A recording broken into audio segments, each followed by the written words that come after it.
Hoje nós vamos falar sobre o diabetes mellitus. O diabetes é uma doença crônica de ordem metabólica causada por uma insuficiência parcial ou total de um hormônio chamado insulina, produzida pelo pâncreas. Existem dois tipos de diabetes. Antigamente chamávamos de diabetes insulino-dependente e insulino-independente. Hoje a nomenclatura trata de diabetes tipo 1 e tipo 2. O diabetes tipo 1 é uma doença autoimune.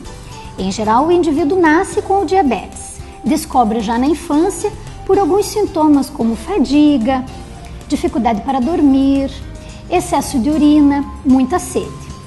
O diabetes tipo 2 já aparece na idade mais avançada, em torno de 40 anos de idade, e é provocado também por origem genética, porém, a alimentação também é responsável pelo surgimento desse tipo de diabetes. Tanto o diabetes tipo 1 quanto o tipo 2 não tem cura.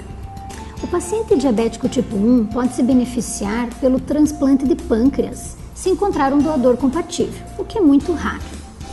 Porém, ambos os tipos de diabetes podem ser tratadas tanto com insulina quanto com os medicamentos hipoglicemiantes orais e uma dieta adequada, bem como exercícios físicos. Trata-se então de uma doença crônica que a alimentação vai variar de acordo com o índice de glicemia de cada paciente. Vamos falar um pouquinho da dieta adequada para o paciente diabético. O paciente diabético deve evitar todo e qualquer tipo de açúcar, seja ele cristal, mascavo, açúcar refinado ou orgânico. Deve evitar os alimentos com o açúcar presente em sua composição, como bolos, doces ou chocolates. Portanto, devemos primar por uma alimentação rica em cereais integrais, como pão, arroz integral, macarrão ou ainda granola e linhaça, por exemplo. Devemos nos beneficiar ainda dos chamados leguminosas, como a família dos feijões. Os alimentos diet são bem aconselhados para esse público, pois são isentos de açúcar, são compostos com adoçante, porém são muito ricos em gordura e o paciente diabético não deve abusar desses alimentos. É preciso entender a diferença entre o produto light e diet. O produto light tem 25% a menos de calorias em sua composição. É recomendado, portanto, para pessoas que querem fazer dieta para perda de peso.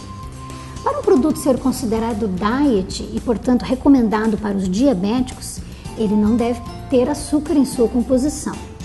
Alguns deles não são adicionados de adoçante e outros possuem os adoçantes típicos da indústria, como a sacarose, o ciclamato e o acesulfame. O paciente diabético não deve abusar do adoçante. Prefira os adoçantes naturais, como o estevosídeo ou ainda a sucralose, não devendo ultrapassar 3 a 5 gotas ou ainda um sachê em um copo de líquido, seja suco, chá ou café. O diabético deve lembrar que o adoçante deve ser utilizado por toda a vida, portanto deve ser um produto de qualidade. A alimentação do diabético também deve ser rica em frutas e vegetais. Frutas devem ser consumidas em pelo menos 3 porções por dia, fracionado ao longo do dia e de preferência frutas com casca. Vegetais devem ser consumidos normalmente, de preferência, logicamente, aos vegetais folhosos, que ajudam inclusive o intestino a funcionar e a eliminar melhor a glicose ao longo do dia. Consumo somente deve ser moderado em relação à beterraba, que tem bastante glicose em sua composição. Dois produtos interessantes e auxiliares no tratamento do diabetes é o diabetil, um produto à base de casca de maracujá, e o picolinato de cromo, um ótimo produto para vencer aquela vontade de comer doces. O sucesso do tratamento do diabetes se dá quando o paciente aceita que o açúcar não pode mais fazer parte de sua alimentação, aceitando melhor os produtos diets então e voltando a sentir prazer na alimentação normal. É muito importante citar que a quantidade de alimento consumido é individualizada. Cada indivíduo aceita e tolera uma quantidade diferente de glicose na corrente sanguínea. É muito importante manter um contato direto com o seu médico para controlar a evolução da doença, sempre monitorar os níveis de glicose sanguínea, bem como consultar um nutricionista para educar a sua alimentação e levar essa alimentação adequada ao longo da vida.